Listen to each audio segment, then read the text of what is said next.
Samedi soir, 24 heures après les attaques, Paris pleure ses morts. Ici, dans la rue du restaurant Le Petit Cambodge, ce sont des scènes d'horreur que les riverains découvrent avec consternation. La peur, on l'avait oublié depuis quelques mois et là... C'est vrai que nous on est jeunes, donc sortir pour nous...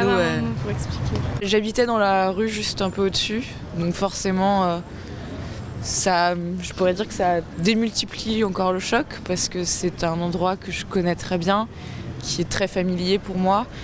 Ça aurait pu être moi, ça aurait pu être mes amis, mais comme partout dans ce quartier de Paris, et je pense beaucoup aux victimes et aux familles des victimes. Ils étaient plusieurs centaines à avoir bravé les conseils de la préfecture recommandant de ne pas sortir de chez soi, ce besoin de sortir pour se recueillir ou se rendre compte de la barbarie qui s'est instaurée vendredi soir à Paris. Pour certains, être présent ce soir, c'est revivre un drame qu'ils ont personnellement vécu. Alphonse marchait devant le restaurant au moment de la fusillade. Et à un moment donné, malgré tout, j'entends comme des bruits de pétards en fait. Et au départ, je réalise pas vraiment. Je tourne la tête à gauche, c'est là que je vois des gens tomber en fait, comme des feuilles en fait.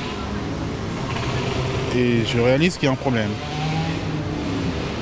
Je m'engouffre dans le McDo qui est là, avec d'autres personnes qui me suivaient, d'autres qui arrivaient aussi, de les côtés. On se retrouve au McDo, à peu près une quarantaine de personnes. Alphonse restera plusieurs minutes caché et décide de sortir lorsque le bruit des rafales s'arrête et ne peut que constater avec effroi l'horreur qui s'est emparée du quartier. Je sors pour regarder un petit peu et là je vois, 5-6 corps allongés, des blessés, des morts, je sais pas, ces gens étaient là, sous les tables. Ce qui m'a marqué, c'est ce bruit de balles en fait, mêlé à ces cris,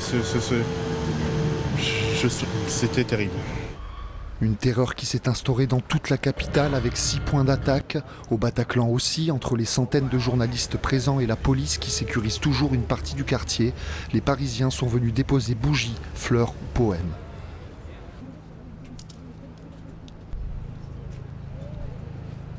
Le dimanche, ils seront nombreux à venir se rassembler, de plus en plus au fur et à mesure que la journée passe. Ici, une marche jusqu'au restaurant de la Belle Équipe, situé rue de Charonne, un des sites les plus touchés par les tueries. On est fort et on va lever la tête et non, ils nous ont blessés dans notre chair, mais ils ne nous tueront pas. Ils sont prêts à mourir en se faisant exploser. Nous, on est prêts à mourir en venant là où on peut se faire exploser. On est pareil qu'eux à ce niveau-là. Et ça ne marchera pas parce que si on a peur de la mort comme eux, ils n'en ont pas peur, on est perdants. Même pas peur, c'est le slogan qui trônait place de la République où des milliers de personnes ont commencé à affluer le dimanche après-midi dans une ambiance qui rappelait les rassemblements de Charlie Hebdo. Mais j'y crois plus. Si, justement, il faut qu'on montre. J'arrive plus. C'est là le devoir de la société civile de montrer qu'on montre tout ce qu'on sait, mais que c'est plus fort que le reste, et que c'est plus fort que le terrorisme, et que c'est plus fort, qu'on ne cédera pas à la peur, qu'on ne cédera à rien. D'habitude, on est plutôt seul dans la ville et là, dans des situations comme ça, ça fait du bien de sentir qu'il y a plein de monde qui ressent la même chose que nous, quoi. Toute l'après-midi se sont succédés des scènes de solidarité, salves d'applaudissements ou même des chansons.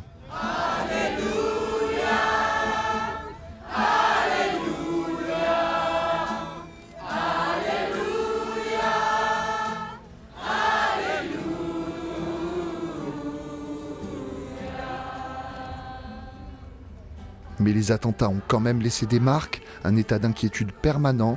La place de la République a été vidée quelques heures plus tard après une fausse alerte.